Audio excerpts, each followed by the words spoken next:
Hello viewers, welcome to today's lecture on switching techniques. So far we have assumed that two devices or equipment are directly communicating with each other, and for that purpose whatever protocol and techniques are necessary we have discussed, that HDLC we have discussed in detail.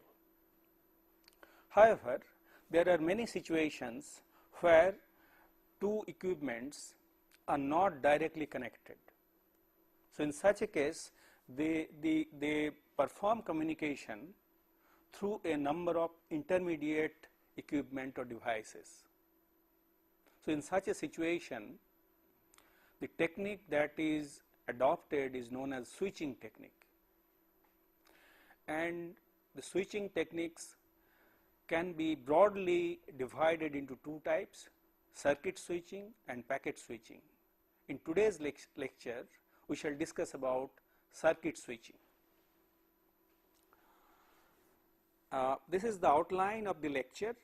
First we shall discuss why circuit switching, then in the context of circuit switching we shall introduce to you switched communication network.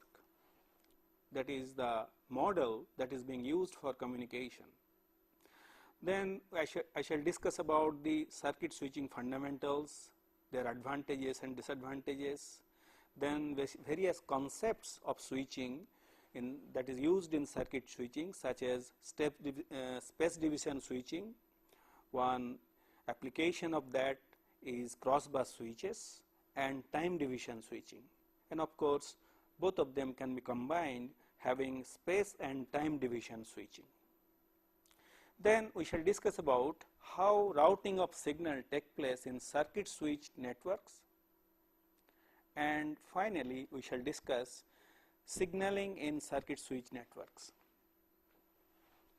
On completion, the student will be able to understand the need for circuit switching, specify the components of a switched communication network, understand how circuit switching takes place, understand how switching takes place using space division and time division switching, understand how routing is performed, and finally they will be able to understand how signaling is performed. So, let us consider the first question: how two devices perform communication when there are many devices. Suppose you have got a number of equipments or stations, say A, B, C, D. So, in such a case, A wants to communicate with B, C, D, may not be simultaneously, but at a time A wants to communicate with B, or A wants to communicate with D, or A wants to communicate with D. One possible alternative is to establish connection from A to B, A to C, and also from A to D. Similarly, it may be necessary to establish communication from B to C, B to D, and finally C to D. So, you see, we have to provide a number of links, and it can be shown that the total number of links required for n such stations is equal to n into n minus 1 by 2. So, that number is very large. For example, here you have got 4 stations. So, you will require 4 into 3 by 2, that means 6. So, if you count, you will find that total number of links is indeed 6, 1, 2, 3, 4, 5, 6. So, you have got 1, 2, 3, 4, 5 and 6. 6 links are necessary. So, this is known as mesh topology, and obviously when you have got a large number of stations, this kind of mesh topology is not practical. For example, if you have got 100 nodes, then you will require 100 into 99 by 2, so many links. That means 99 into 99. So many links will be necessary to establish communication from any node to any node or any station to any station. So, this is not a good choice. So, what is the alternative? One alternative is to use switched communication network. So, whenever you have got large number of devices, as I mentioned, mesh topology is not practical. So, a better alternative is to use switching techniques leading to switched communication network. So, let me introduce to you what we mean by switched communication network. In a switched communication network, you will find end devices. The end devices are essentially computers, peripherals, communication equipment such as cell phones, laptops, PDAs and various other things, and these are known as stations. The switching devices are called nodes.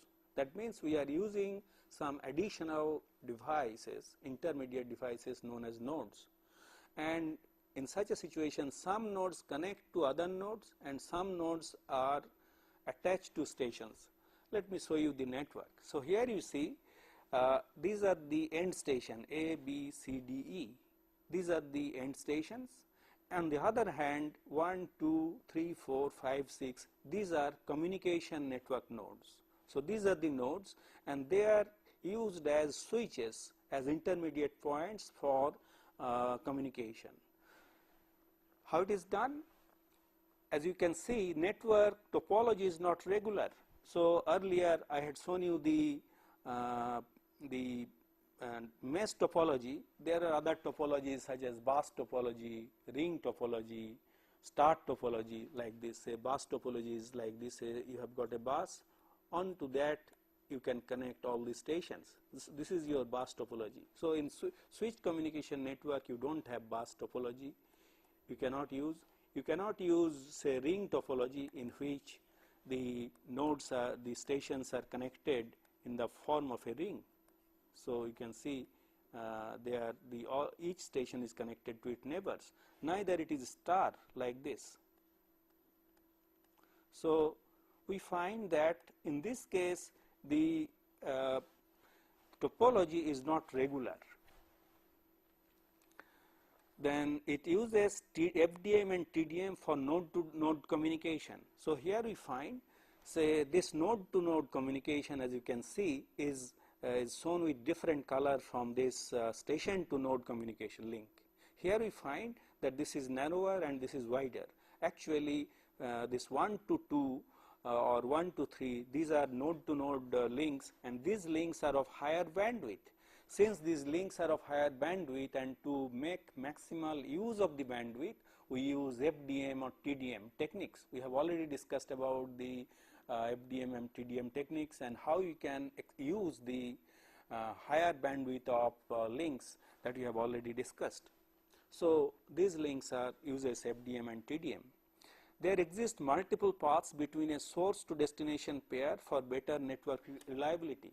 Here we find it provides you a much higher reliability. For example, if A wants to communicate with C, it can communicate through the nodes 1, 3 and 5. But if suppose one of the link is down or one of the nodes is down, in such a case this A can communicate through the node 1, 2, 6 and 4, or it can communicate through 1, 2, 4, 5. So, in this way it can several alternative routes are possible which increases the reliability of the network, and that is one objective of the switch communication network, so that it provides you higher reliability, providing multiple paths. Here another important feature is the switching nodes are not concerned with the contents of data. That means whatever data is being sent by a station, that is being communicated by the node. In other words, nodes can be considered as dump devices. Whatever is received, that is being transmitted to other node or the destination station. So, either way it is possible. A station will send to a node and the node will either send to another node or it will go to another station as it is connected, as it is shown here. And in such a case, the nodes do not modify the information or data.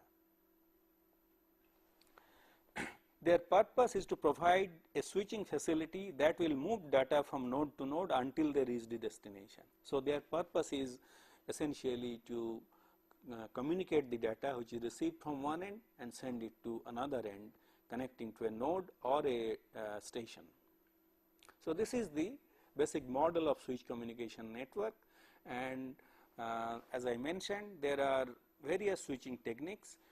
These are circuit switching, message switching and packet switching. So, there are three alternatives, and in this lecture, as I mentioned, we shall be concerned with circuit switching. And in circuit switching, the communication via circuit switching implies that there is a dedicated communication path. So, I am highlighting this dedicated, and this dedicated is important because without setting up a dedicated link, no communication is possible in circuit switch network. So, dedicated communication path between two stations. The path is connected sequence of links between network nodes. So, it can be a connected sequence of links. That means, it is not necessary that there will be a direct link, direct path. There may be a path through a number of nodes. So, it can be a connected sequence of links between network nodes, and on each physical link a logical channel is dedicated to the connection. So, on each physical link a logical channel is dedicated to the connection. That is another important feature.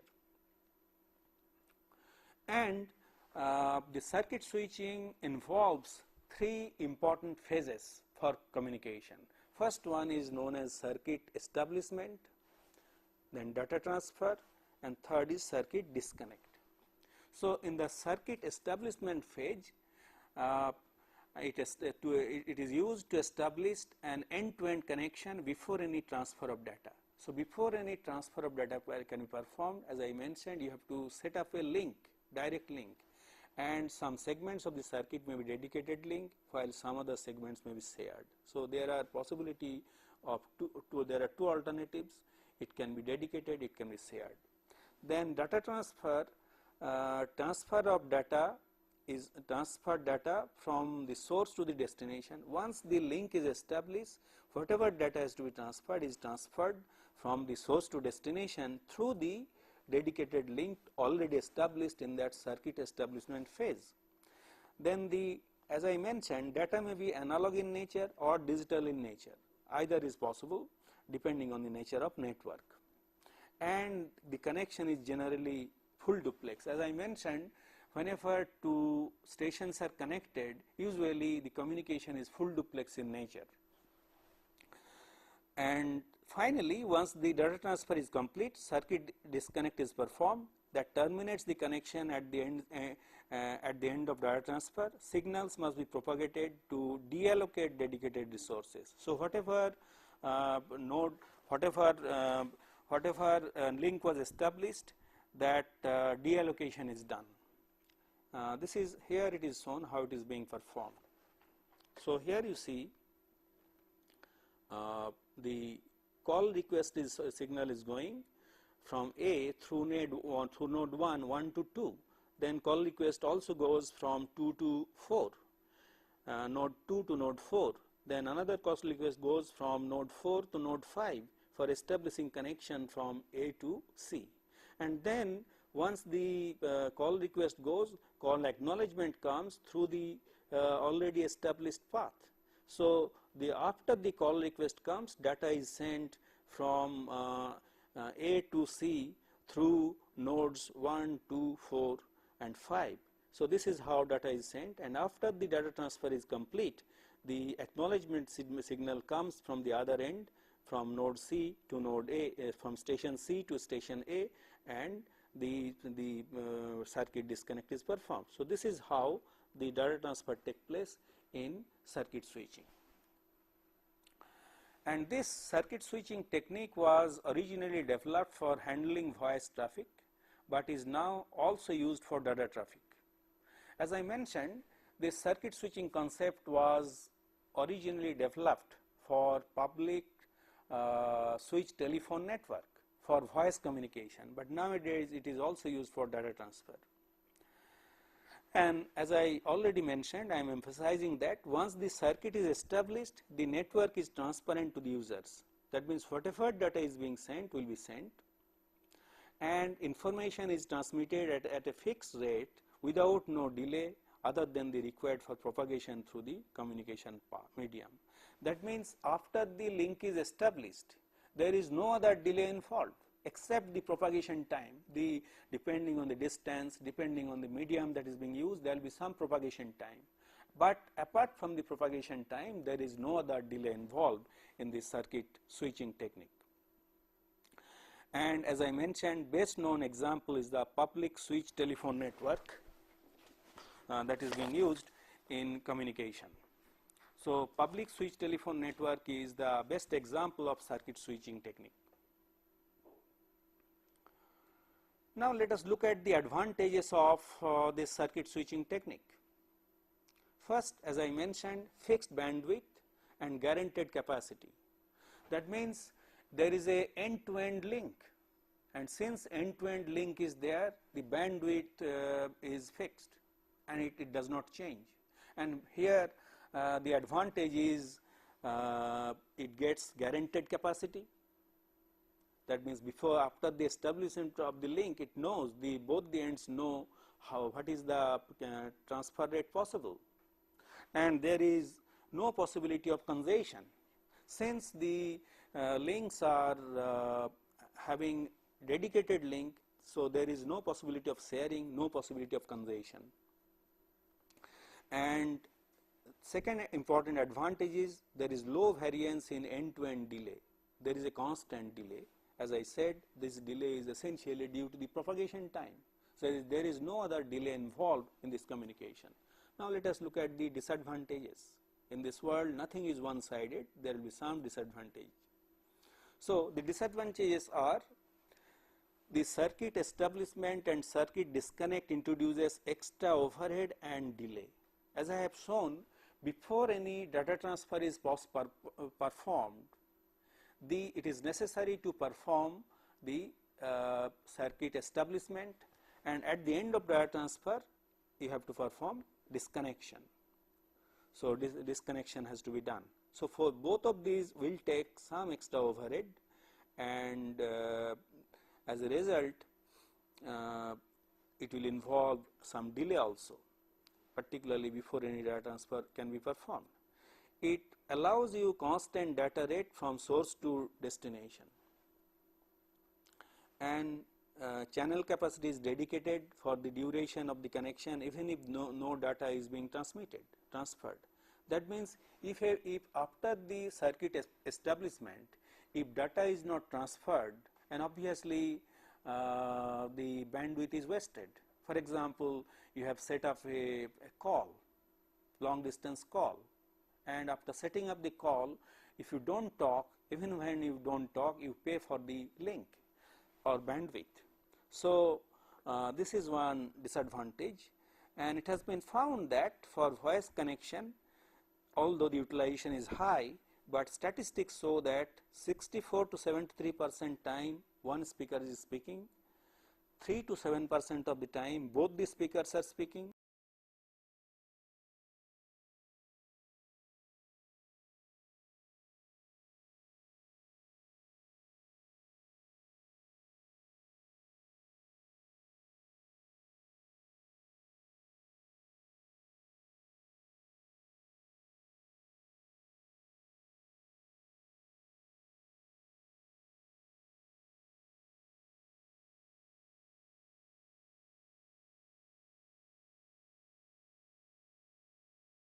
data in this data communication. So in a typical user host data connection, the line utilization is very poor. And irony is that if whenever an user is not using the bandwidth, others cannot use it. So this is another important disadvantage of circuit switching.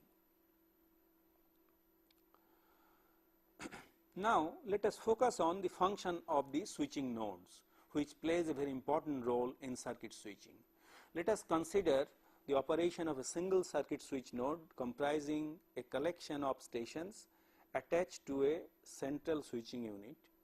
which establishes a dedicated path between any two devices that wishes to communicate.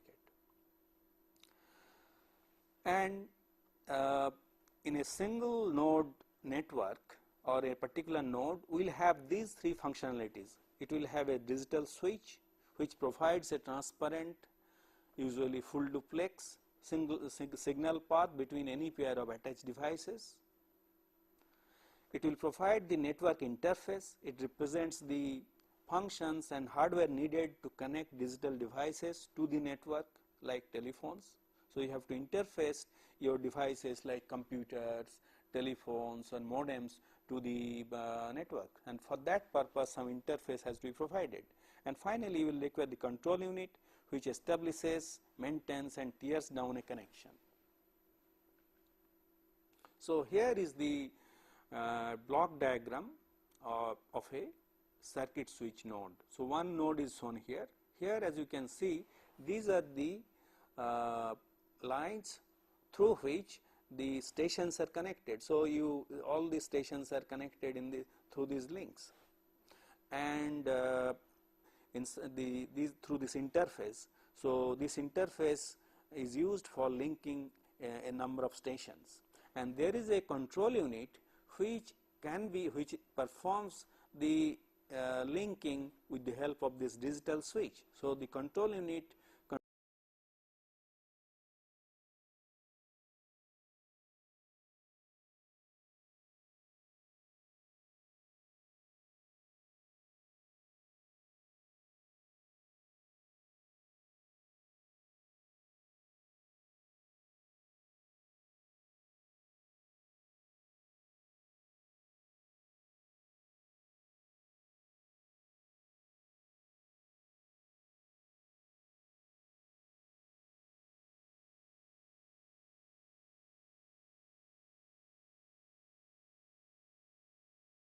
the basic function that is being performed by a circuit switch node.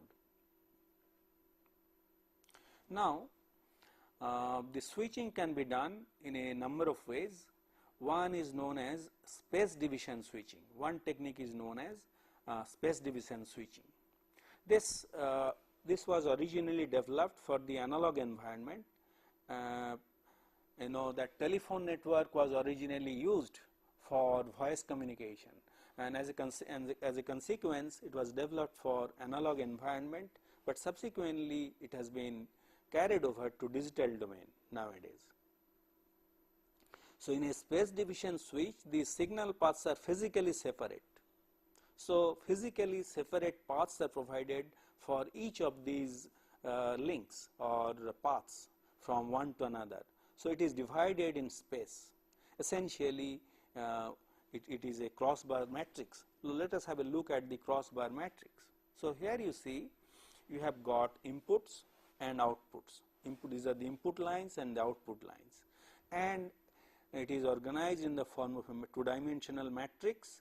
And as you can see, at the crossing of each vertical and horizontal line there is a cross, and essentially at each cross you have got a electromechanical switch or micro switch. It is nothing but a micro switch.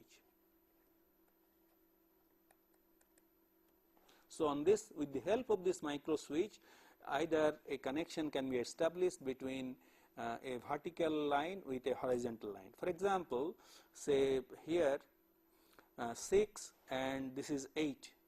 So, if this is closed, that means if this cross here it is closed, this micro switch is closed, then a path is established between 6 and 8.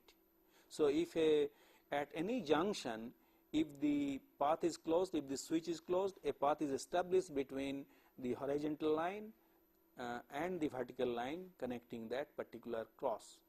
So, you see this is how the crossbar switch operates. However, it uses electromechanical relays or micro switches.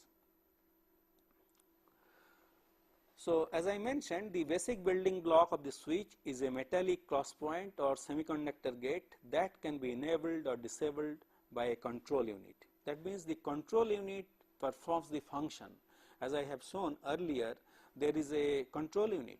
This control unit is controlling the digital switch, and digital switch in case of space division switching is a is a is this crossbar.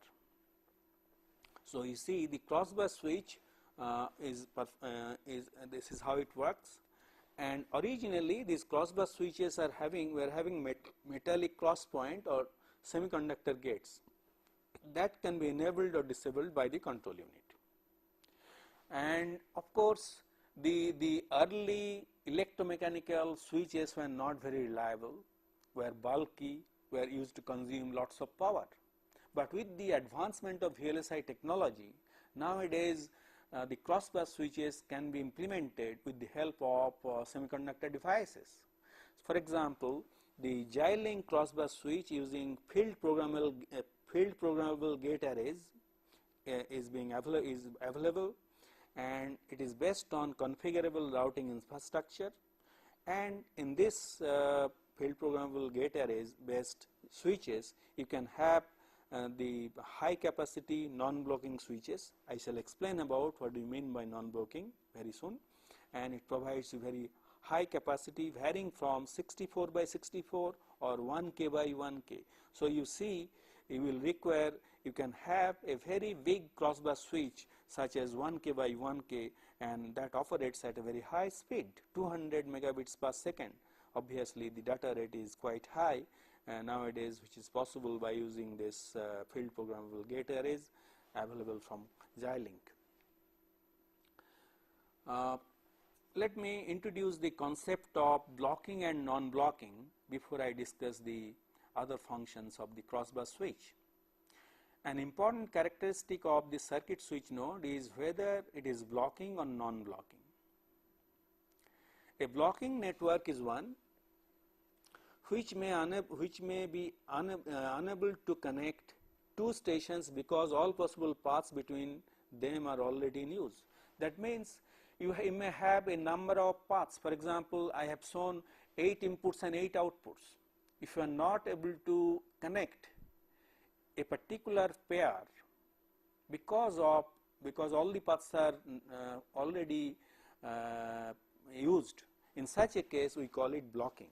On the other hand, a non-blocking network permits all stations to be connected in pairs at once and grants all possible connection requests as long as the called party is free. That means as long as the called party is free, the non-blocking switch will allow connection between any pair of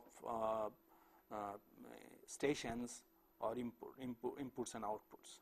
For a network which supports only voice traffic, a blocking configuration may be acceptable, since most phone calls are of short duration. What I am trying to emphasize here is that a blocking network is acceptable in voice environment because most of the time people are not talking. That means the usage is much less. On the other hand, in data applications where the connection remain active for hours, usually whenever we are talking over a telephone line, we usually talk for few minutes and then disconnect the call. On the other hand, for data applications, the connection may remain active for hours, and non-blocking configuration is desirable. What I am trying to tell, for voice application, blocking network is acceptable. For data communication, the non-blocking network is desirable. Now let us focus on the crossbar switch, what kind of limitations it has got. As we have seen, the number of cross points grows with the square of the number of attached stations. So obviously, as the number of inputs increases, inputs and outputs increases, which increases exponentially at the rate of square. For example, if you are having, let's assume 1000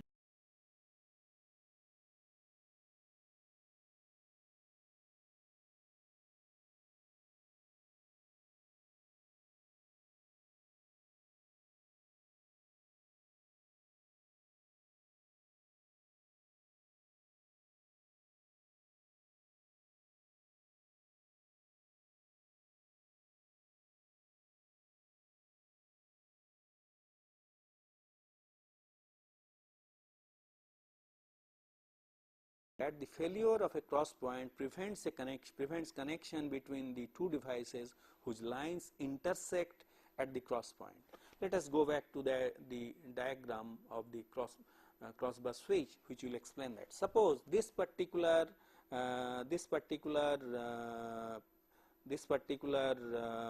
cross point or this switch has become faulty. If this becomes faulty, it may not be possible, it is not possible to connect 5 with 4. So, 5 and 4 cannot be connected if this becomes faulty.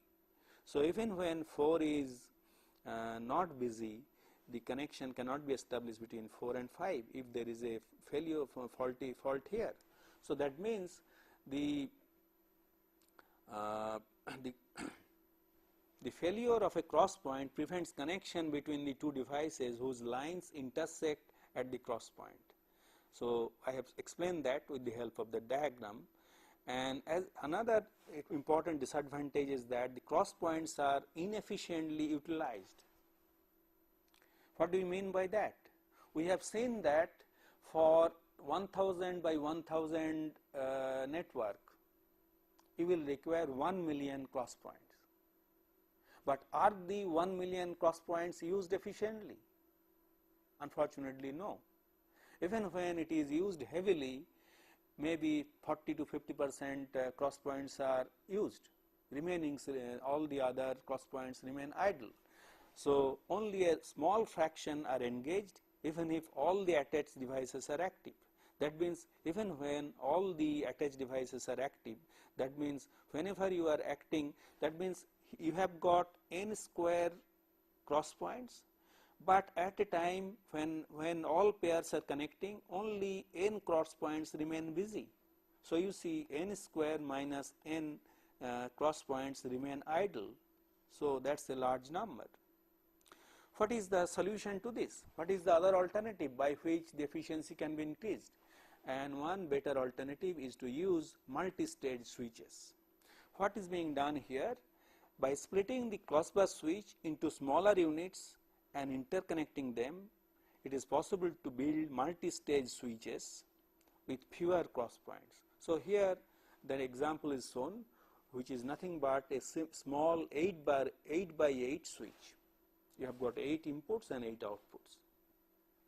Instead of a single stage cross bus switch, here you have got 3 stage cross bus switches. As you can see here, this is a 4 by 2 switch, 4 by 2, this is a 2 by 2 switch, this is a 2 by 2 switch. These are all cross bus switches and they are interlinked in this way. Now, how many cross points are here? So, if it is a single stage, you will require 64 cross points. So, in this particular case, as we shall see, 4 into 2 8 plus 8 16 plus 4 20 and another 20. So, you will require 40 cross points. So, this is a reduction. If it is a large cross bus switch and if you use multi-stage switches, then the reduction is more significant. So, in the previous example, as I have explained, the number of cross points needed reduces from 64 to 40.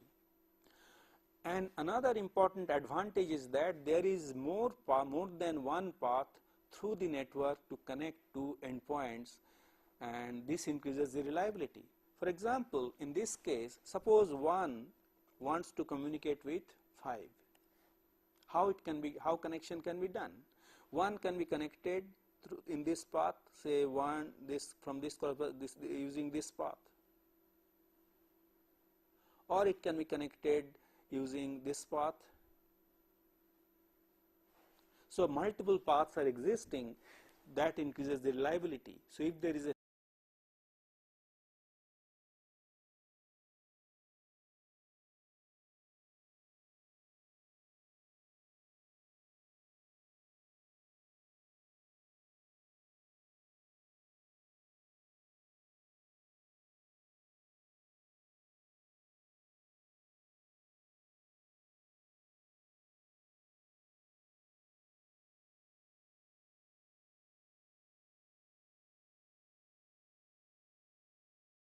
let us see how it happens. For example, say we would like to establish connection from 1 to 3, 2 to 4, 3 to 6 and 4 to 8, which is shown here. So 1 to 3 connection is established in this manner. Then 2 to 4 connection is established in this manner. Now 3 to 6, how the connection can be done? Now we find that 3 and 4 cannot be connected to 6 and 8. The reason is, from this switch there is no other path available at this moment for connecting 3 and 4 to 6 and 8, because from this crossbar switch there are two outputs. Both the outputs are now engaged for linking 1 to 3 and 2 to 4. No other path is available, so it leads to blocking. So whenever we are using multi-stage switches, essentially it becomes blocking, although it reduces the number of cross points. Now let us consider another implementation based on time division switching.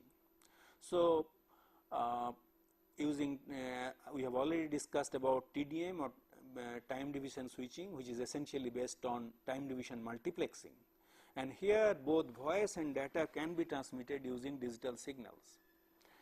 And all modern circuit switches use digital time division multiplexing techniques for establishing and maintaining circuits, and synchronous TDM allows multiple low speed bit streams to share a high speed line.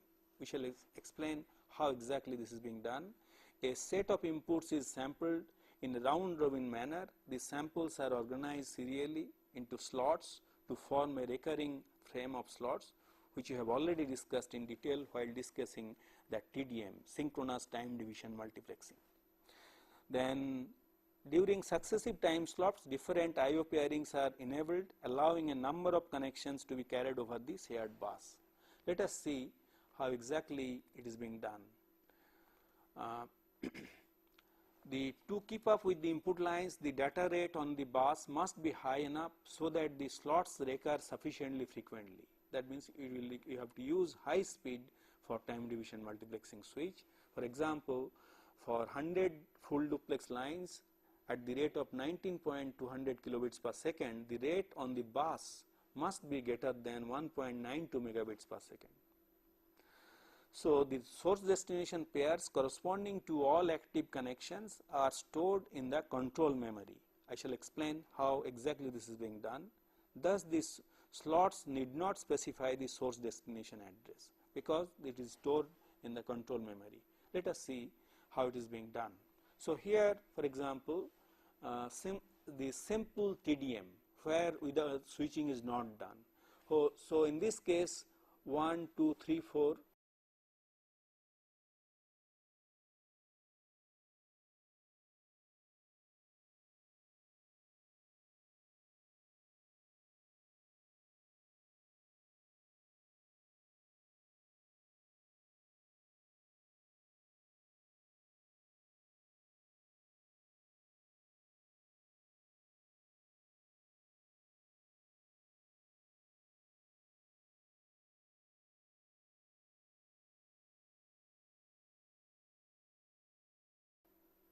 So TSI stands for time, this time slot interchange.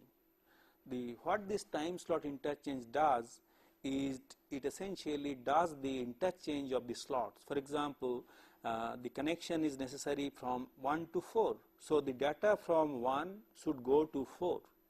So this data is now in slot 4.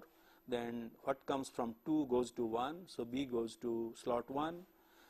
Data, then 3 to 3, here there is no change, and from 4 it goes to 1, so D goes to 1.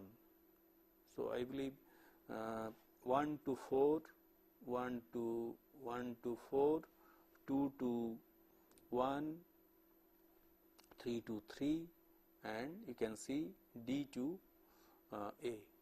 So this is how it is being interchanged. So this data is now goes in the proper form. You can see here B, D, C, A. So you see all the data is going in this manner. So you find that the data communication is taking place in this manner. Port to 1, D to 1, yeah, okay. Now, how exactly it is being done? It is being done in this manner. So, here you can see the data is coming in slots, then it is stored in some memory. So, it is, and in this memory the writing is done in a sequential manner, that means 1, 2, 3, 4, and then reading is done selectively, that means here the writing takes place sequentially, reading takes place sequentially. That is how the time slot interchange takes place, and data goes from 1 to 4, 2 to 1, 3 to 3 and 4 to 1. This is how it takes place in time slot interchange. Another alternative is the TDM bus switching. So, here we use a high speed bus, and here the data comes at slow speed and then connected to a high speed bus. And for example, at a slow speed, this one, whenever this switch is closed, then this switch is closed, 1 to 4. Whenever this switch is closed, 2 is closed, then 2 is closed, this 1 is closed. And from the high speed bus, the data goes from this input and to the output. So, for example, here the data rate, whatever data rate is here on this bus, it will be 4 times of that, because it is doing the time division multiplexing of data, and it is being read on 1, 2, 3 and 4 in this manner, in this fashion. So, it is essentially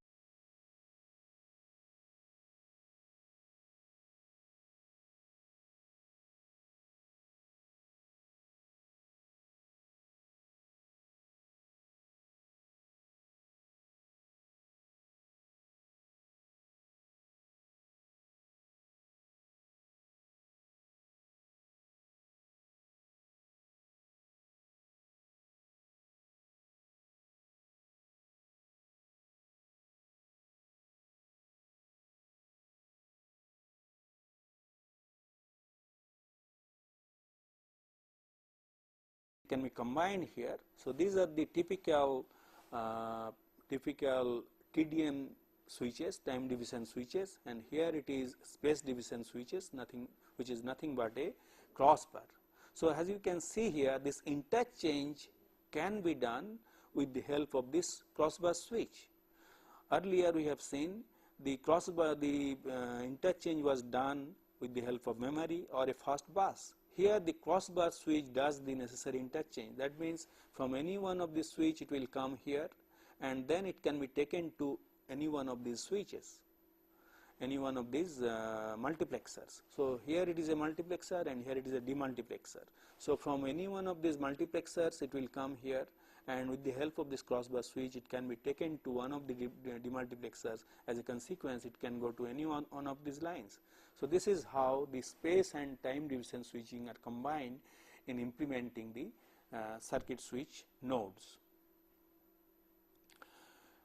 And as I mentioned, the most important application of circuit switching is in telephony, the telephone network. And I have already discussed about the telephone network, which is organized in a hierarchical manner. As you know, you have got end offices. With the help of local loop, these are connected to the end stations. So, here you have got the end stations which are connected through the local loop to the end offices, and the end offices are connected to the tandem offices, and you have got trunk lines. These are the lines where we shall use the FDM or TDM techniques, and then the tandem offices are connected to regional offices. So, you see there is some kind of hierarchy. That means, say one end office will connect to a number of stations. So, a number of stations will be connected. Similarly, a tandem office will connect to a number of end offices. So, these are end offices. So, these are stations or telephones, you can say.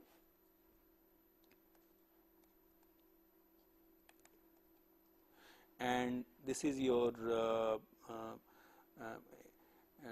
end office, and this is these are all local loops.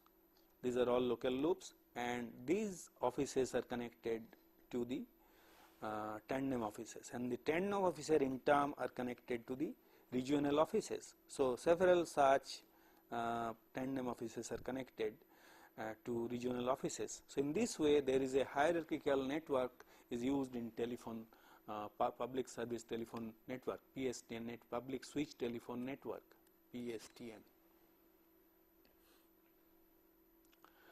Now let us consider the routing operation performed in circuit switch networks. As I mentioned, in large circuit switch networks, connections often require a path through more than one switches. That is the typical property of the switched communication network. And here the basic objective is the efficiency and resilience. What do you really mean by efficiency? Here we would like to utilize the minimum number of switches. Obviously, we would like to optimize on the hardware cost.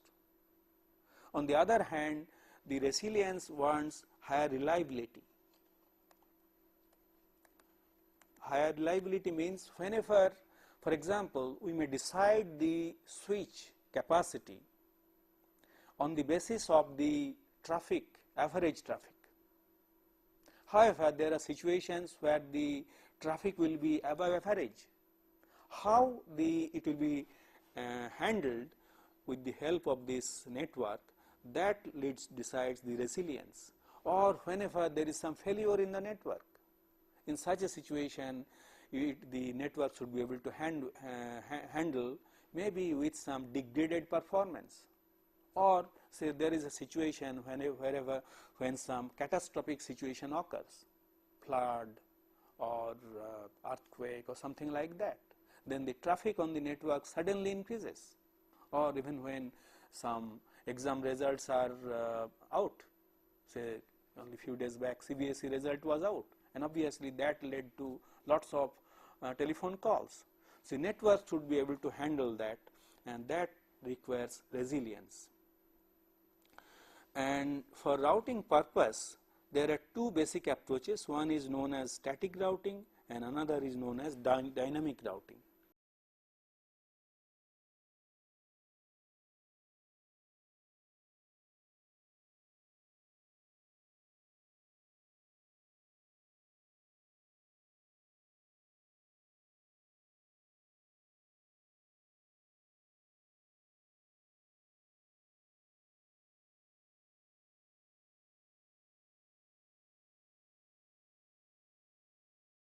Well defined path from one point to another point through a number of switches.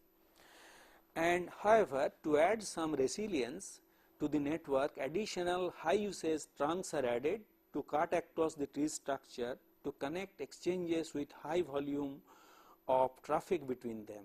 That means to have some resilience, some additional high usage trunks are added, some redundancy is added, so that in case of failure, in case of heavy traffic, this can be tackled.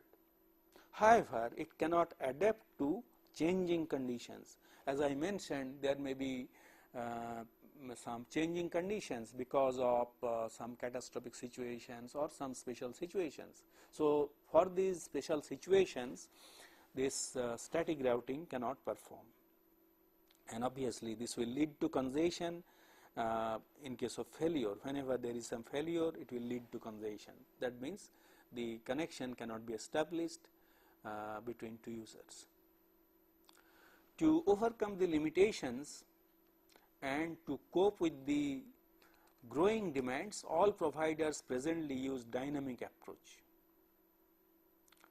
And dynamic routing decisions are influenced by current traffic conditions. In dynamic routing, it is not fixed and static. It is based on the current traffic and conditions. So switching nodes have a peer relationship with each other rather than a hierarchical one. That means in such a case, it is not the hierarchical network. the nodes or switching nodes have peer relationships among all other nodes.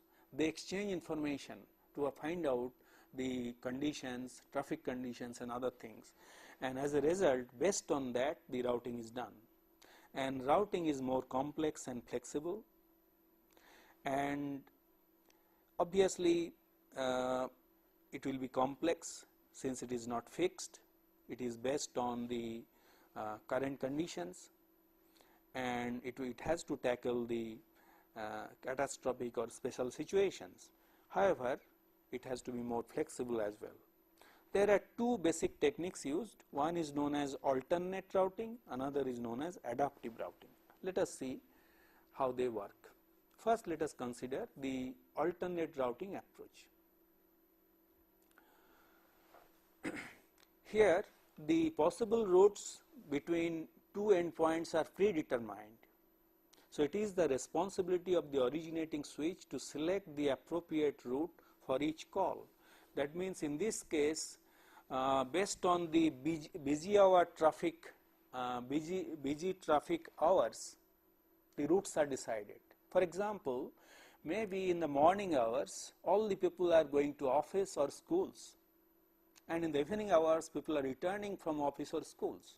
And based on that, the traffic control is done. The route timings can be set in normal traffic control. Here also something similar can be done based on the statistics of history. It can be decided in the direction of traffic at a particular timing instance. And in this case, in practice, usually a different set of pre-planned routes are used for different time periods. For example, in morning periods, one route is established. In the evening periods, one route can be established, or depending on depending on the traffic condition and different parts, that can be decided based on history and statistics. So, it takes advantage of different traffic patterns in different time zones and different times of day. This is more appropriate in USA. For example, it has got different time zones, and based on different time zones, the office hours are different in different places. So, accordingly, the routes can be set up in a predetermined manner, and the routing can be done depending on the date and time and hour of the day. Then comes the alternate routing approach. In alternate routing approach, several alternative routes are predetermined and which are used for communication. For example, you can have a fixed route. For example, from A to D, it can be A through node 1, then to 2, then to 6, then it goes to D. That means it is through the nodes 1, 2 and 6. So, this is fixed alternate routing, but it can be dynamic alternate routing. For example, another alternate route can be, say, from 1, instead of 1 to 6, it can be 1, 3 and 5, 6. So, 1, 3, 5 and 6. So, this is the alternate route. So, these alternate routes are available. Maybe initially the shortest route is tried, and if there is blocking, then the alternate routes are explored in alternate route approach. On the other hand, in adaptive routing approach, this is designed to enable switches to react to changing traffic conditions on the network, and it allows you greater management overhead. Switches must exchange information, and it has the potential for more effectively optimizing the use of network resources. For example, dynamic traffic management. This is being used by some telephone companies. A central controller collects data at the interval of 10 seconds to determine preferred alternate routes. So, it gathers statistics, then the routes are decided. So, apart from routing, the nodes must send control signaling to manage the network, and by which calls are established, maintained and terminated. So, to perform these functions, establishment, maintenance and termination, various types of signals are to be generated. for example, supervisory signals, which are used for, which are essentially gives you the availability of resources. Then address, for example, the different stations, a particular node has some telephone number. That telephone number has to be sent. So this is the address has to be communicated. Then call information, whether it is busy or something has happened, or network management has to be done, which will give you which is used for the purpose of maintenance and termination. And it can be, this signaling can be done in two different ways. In channel, it can be in band or out of band. Same band of frequencies are used by voice signals are used to transmit control signals, and in out of band it uses different part of the frequency band but uses the same facilities as the voice channel. On the other hand, in common channel, this is dedicated signaling are used to transmit control signals and are common to a number of voice channels. So we have discussed about the circuit switching technique, and here it is time now to give you review questions. Here are the 5 review questions. Number 1 is, what are the 3 steps involved in data communication through circuit switching? Second question is, mention the key advantages and disadvantages of circuit switching technique. Third question is, why data communication through circuit switching is not efficient? Fourth question is, compare the performance of space division single stage switch with multi-stage switch. Fifth question is, distinguish between in-channel and common channel signaling techniques used in circuit switch networks. Now I shall quickly give you the answers of the questions of lecture number 17. Question number 1 was, why are asynchronous protocols losing popularity? Asynchronous protocols are losing popularity because of their high overhead of more than 20%, as we have explained in details. On the other hand, synchronous protocols provide significantly lower overhead. That's why the asynchronous protocols are losing popularity. Second question was, why bit-oriented protocols are gaining popularity? Bit-oriented protocols allow packing more information compared to character-oriented protocols. That is why bit-oriented protocols are gaining popularity. Third question is, in HDLC, what is time bit stuffing and why is it needed? The answer is the presence of the bit sequence 0, 1, 1, 1, 1, which is the flag, which is used as flag to indicate the start and end of a frame, may lead to division of single frame into more than one frame wrongly. This problem is overcome by using bit stuffing. A 0 is introduced after each occurrence of 5 consecutive ones in the information field of the frame. This is the last question, what is piggybacking and how it is being used in HDLC? As I have mentioned, information can be sent along with the acknowledgement can be sent along with the information from the other end. That is being used in piggybacking. So with this we come to the end of this lecture. Thank you.